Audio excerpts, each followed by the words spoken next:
trespassing. Right in front of us is the Ghost City Inn. We did an investigation there. Didn't get anything. I'm not certain there was anything to get, and I wouldn't stay there again. Coming into the proper town of Jerome proper here, these are all the little shops here, and it splits into a one-way streets here right on the, going through the main area south. The streets are too narrow. To the right is the sliding jail, slid down the hill. This over here to the left, the parking lot, used to be commercial structures. Those were taken out in the 1950s. On the right was Jerome's first gas station. And then next to that is the second J.C. Penney store after the first one slid down the mountain. They're all galleries and stuff now. We're going up, this is Hull Avenue. Go down Hull Avenue, straight down that hill would be where the Cribs were at. Cribs for the prostitutes. Going up onto Main Street. The Connor is on the right. Deliver to Theater. They do a ghost hunt there. You have to make reservations for it. It's a 2-hour hunt, $45. The guy that apparently owns the Liberty now is the nephew of the man that owns the Jerome Grand Hotel. He used to give the tours of the Jerome Grand Hotel.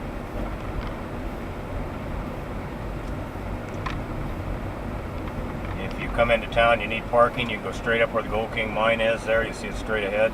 You can park, and there is a free shuttle that comes around. This woman in a white van will come around and ask you if you need a lift. She's very nice. And it's free. You can tip her $1 if you want to. We took it several times. We went back to get our baggage, bring it back to the hotel.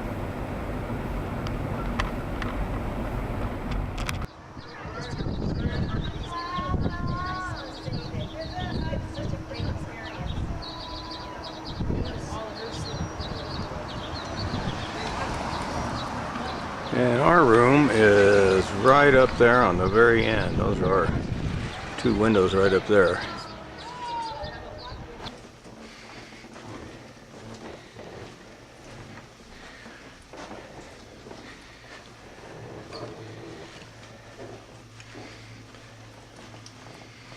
It's a linen closet. We didn't have a neighbor. No, we don't. There's a switch. What?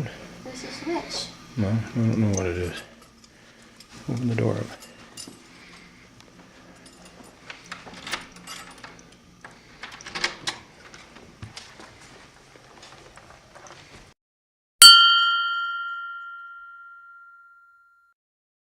So this is room 7.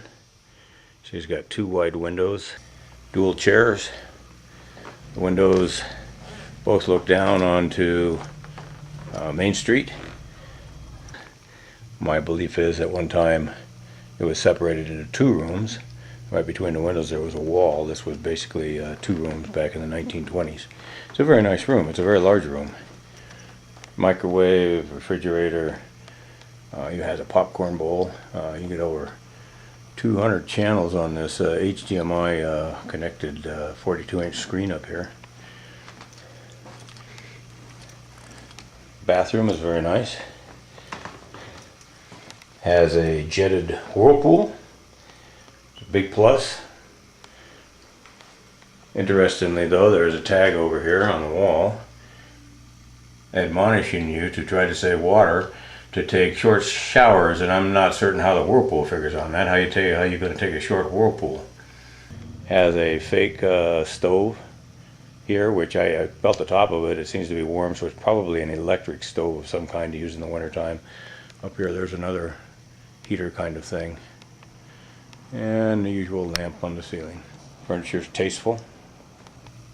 That window right there looks out over Husband's Alley, which is the alley looking straight down that the men that worked here used to take down to the Cribs, which is why I also say this is probably supposed to be 2 doors.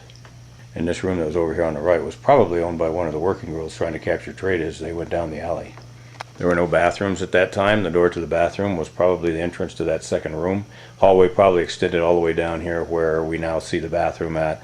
And this was an entryway that probably was an entryway on the other side there, going into the a room on the other side. So we've got our equipment set up. I've gone to a smaller form of camera, a little bit more high resolution now. They're much lighter than the older cameras we were using. We're going to check these out and see how they work out. Put one on the nightstand. We've got our little table set up here. It's got all of our recording equipment on it, and the monitor, and put a millimeter there. On this little stove we put the REM pod.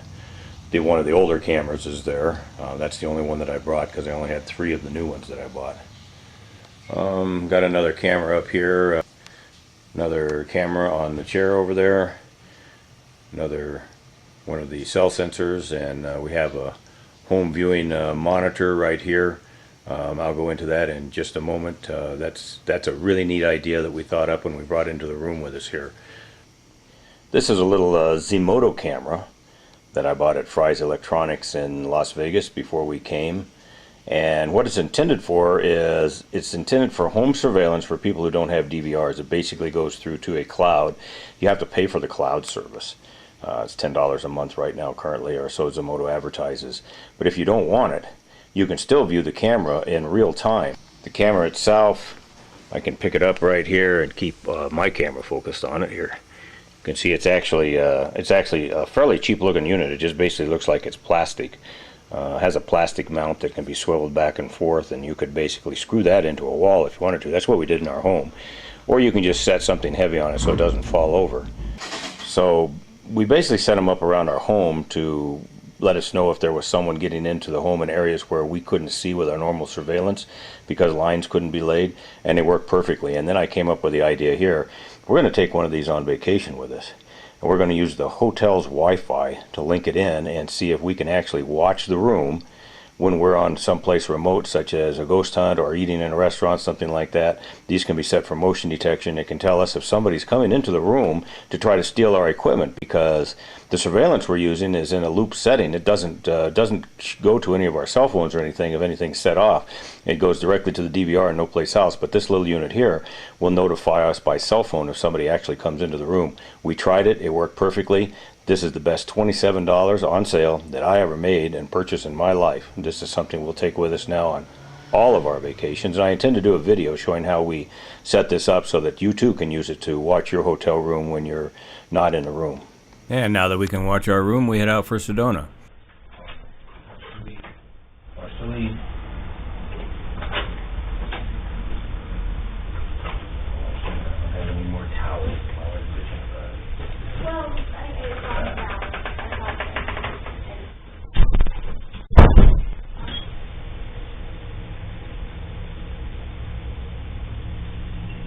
So here's our room, room number 7.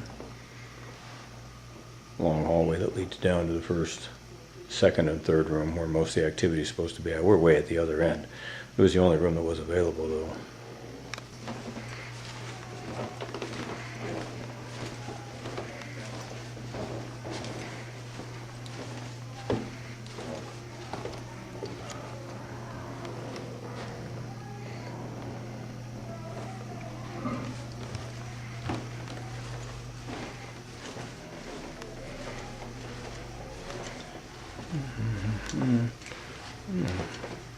Got some books here.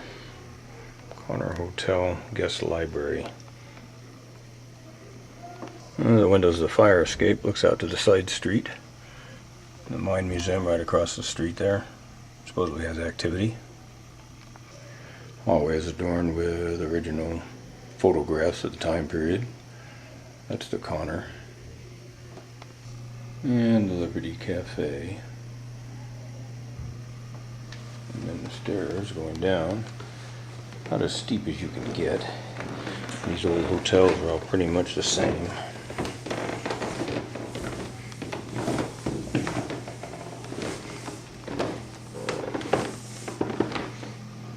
Sitting bench here, landing. Then come on down here. You go further, stairways going down to the street area.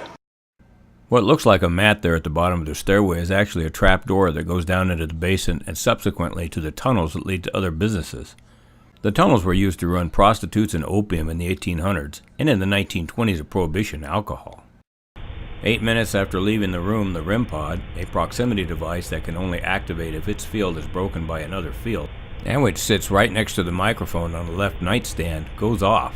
The first indication of activity in the room, and of course we won't realize it until after we review the surveillance footage later on.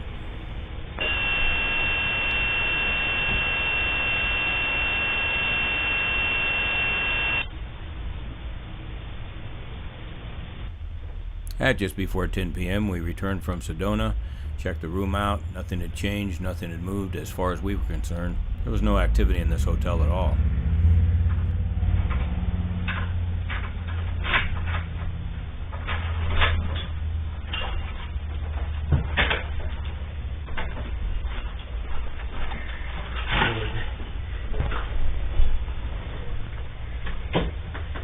Around 4 that morning, one of the cameras picked up a really impressive piece of floating lint for all of you lint and orb hunters. But to us, it's just lint.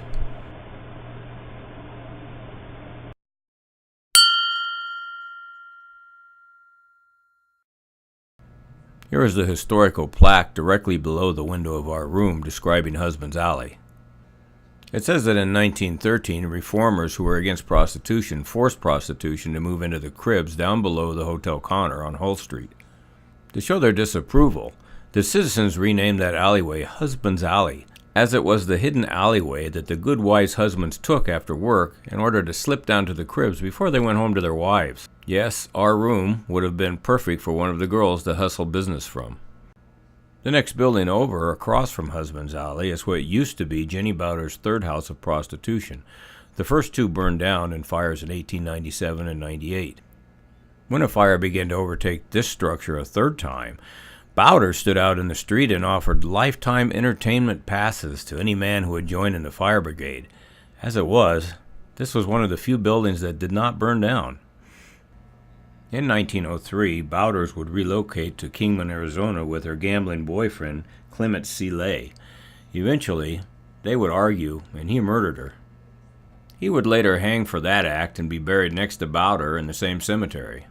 The plot of land that was the cemetery in Kingman that Bowders was buried in was later given to White Cliff Middle School and plowed over. Jenny Bowders is now buried in the end zone of the football field. Well, there's the back entrance to Husband's Alley coming onto Hull Street. Just drops off on the ground. You gotta go inside of a building now to get out. There's a barber shop. And back over right in this area here had to have been where the cribs were at, prostitution cribs. Most of the Johns that frequented those cribs stayed here at the old Sullivan Hotel just across the valley, now a private residence.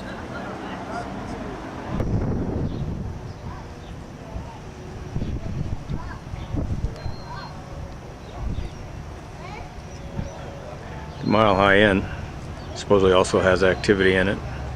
The front wall of the Jerome Police Department has a plaque commemorating the officers that were killed in the line of duty.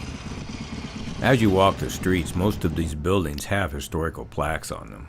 So, Sullivan Apartments, look at this guy Sullivan got around quite a bit, because this is in a completely different part of town here.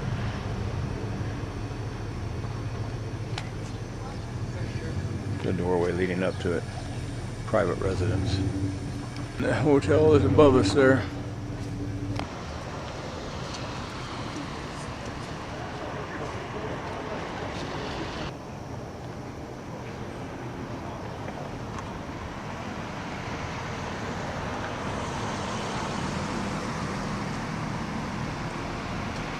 This is looking back up the street toward the corner, which is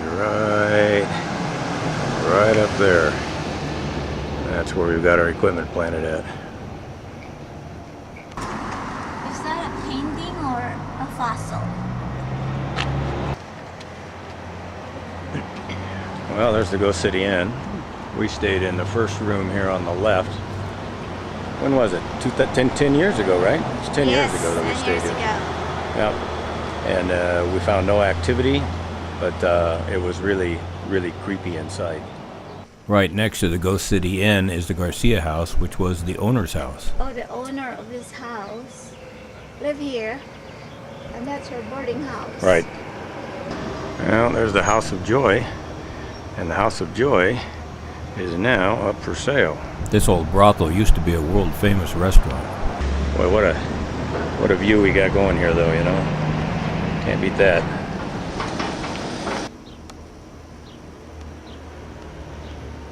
Walking up the steps to the next street. Up there is the Grand Jerome, formerly known as United Verde Hospital. First time we came, that's where we stayed at. Was some activity in there, but we didn't have any equipment to capture it.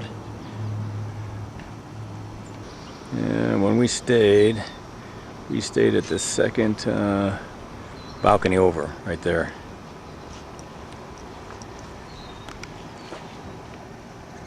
Quite a view from up there. Sedona way in the distance. This is the inside of the Holy Church here. The original Roman Catholic Church in Jerome. Used to have it open 24 hours a day, but after getting vandalized, it's only open during the daytime now. This beautiful historic church sits directly above the corner on the next switchback. Once you step out of the front door of the corner, you look directly up the hill and you'll see it. The confessional booths there. Unoccupied, of course.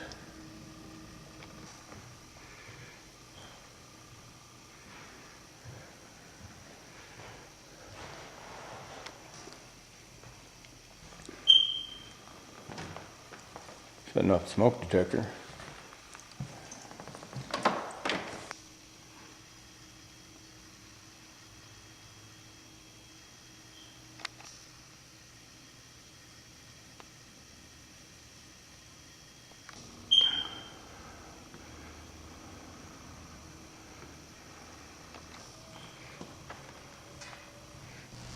Well, lead on, Jen. Take us back down.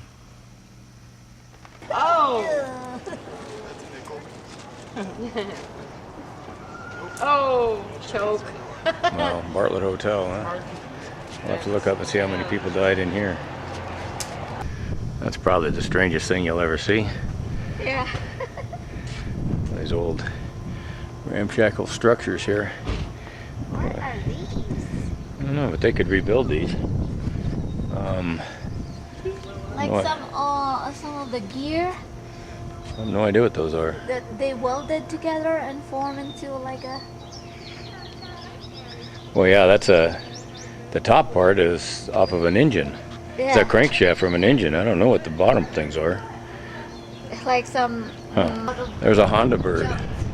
Yeah, it's hard out of junk. It's real junk. Look at the old frames to the windows and stuff back there that they just tossed back out there and left to rot. Double doors. Wonder where that place went. You look up there and you got the window was up above and the lattice work, the old structure.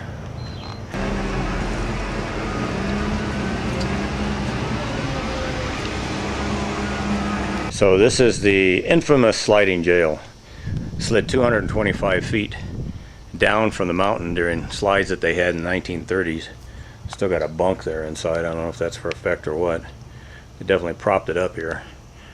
I wound up in the middle of Hull Avenue, and they eventually got a truck and tried to pull it 3 times from Hull Avenue, according to the history. And it basically, they pulled it out of the road, but it wound up here, and this is where they left it. Definitely condemned. One time it was one of the city jails. From the vantage point of the sliding jail, one can look down the overhang and see what is known as the Powder Box Church. This is one of the tourist attractions that people used to come to Jerome to see. Construction of this Mexican Methodist church began in 1939 by Cepino Gonzalez and was completed in 1941 along with the assistance of the congregation. This was an answer to Mexicans not being allowed to enter Anglo-Methodist churches. The church is entirely constructed out of old powder boxes that were discarded in the mines, filled with adobe, overlaid with stucco and mesh. It is now a private residence and cannot be visited, and this is the only place that you can see it.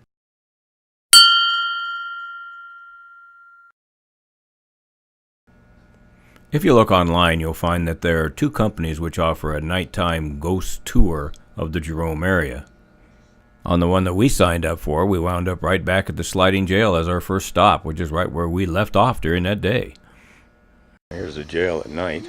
These are called history and orb tours because basically you're taking the tour to learn the history of the location. But as far as a paranormal investigation, we were given the choice of carrying modified cell sensors that flashed intermittently so that we could communicate with the spirits. Well, we don't see anything in the jail.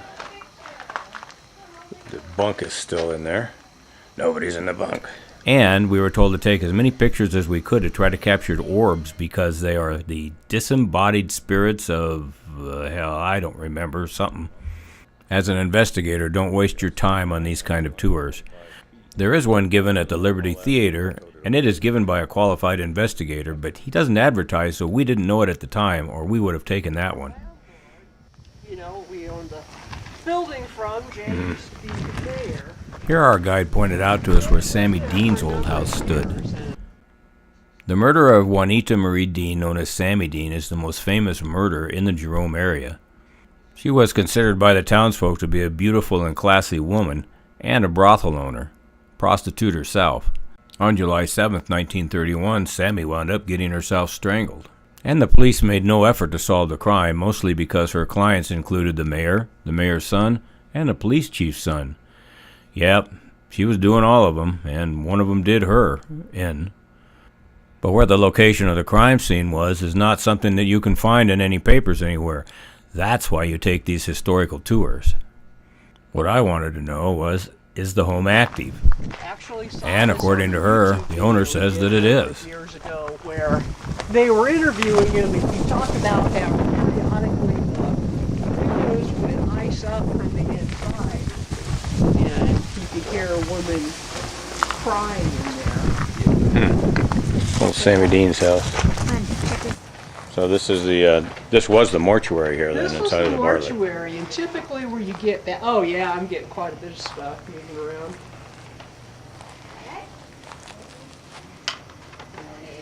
Okay, it's time for you to shine. Yeah, that's right. If you're here, show yourself. Yep. Yeah, this is where you want to put Not showing anything on the K2 at all. What was the other one? What was this one next door? You know? Oh, well, there was a restaurant and a movie theater. Shy. They put a restaurant next to the mortuary? Yeah. Cool. Oh. What was up with Yeah, that? kind of strange. I'm more worried about snakes than anything else. Oh, thanks You for take that. photos. You take several Yeah, photos. you're in the desert. Not an orb, it's like a haze. Uh-huh. Bless you.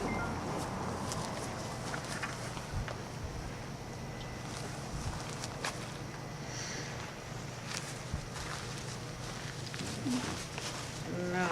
So did you get readings back there? Nothing. No, No? not even a flutter. Well, we dumped that too early and headed for the bar. We did get some activity in there, but we were uneasy in pursuing it. Bar's still open.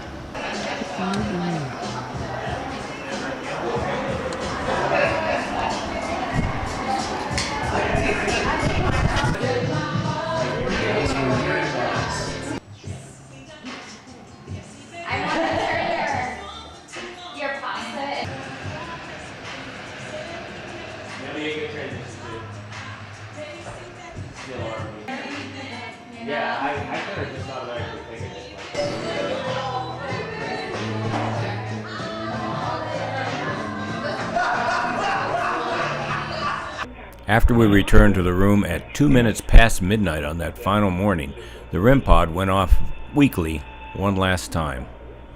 Because it missed our required time frame of having activity once every 24-hour periods by just 2 minutes, it means that this hotel cannot even be rated as consistent as far as activity.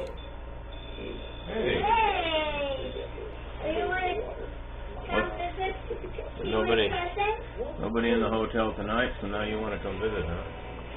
Think probably. Come and see my present?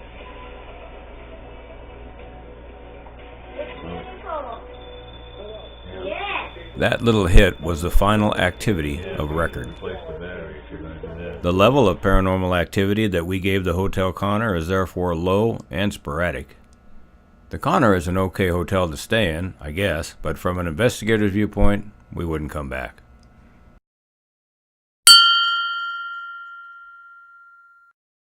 Going out of town now, the Haunted Hamburger on the left.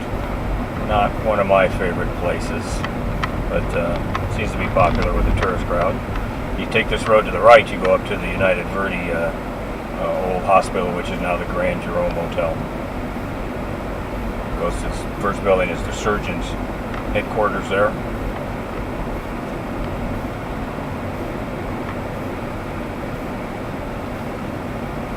That is the Grand Jerome right up there, and that has a lot of activity in it.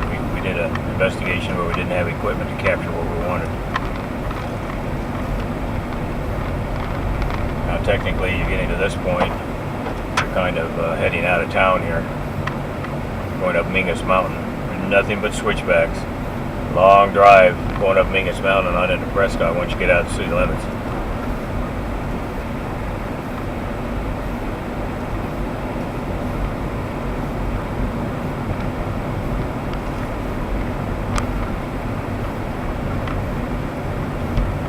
Homes are in danger of sliding off the hill.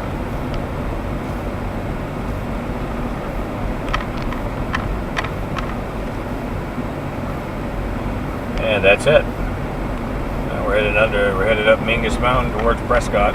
About I don't know, 35-40 miles to Prescott, I believe. It's considered the back route.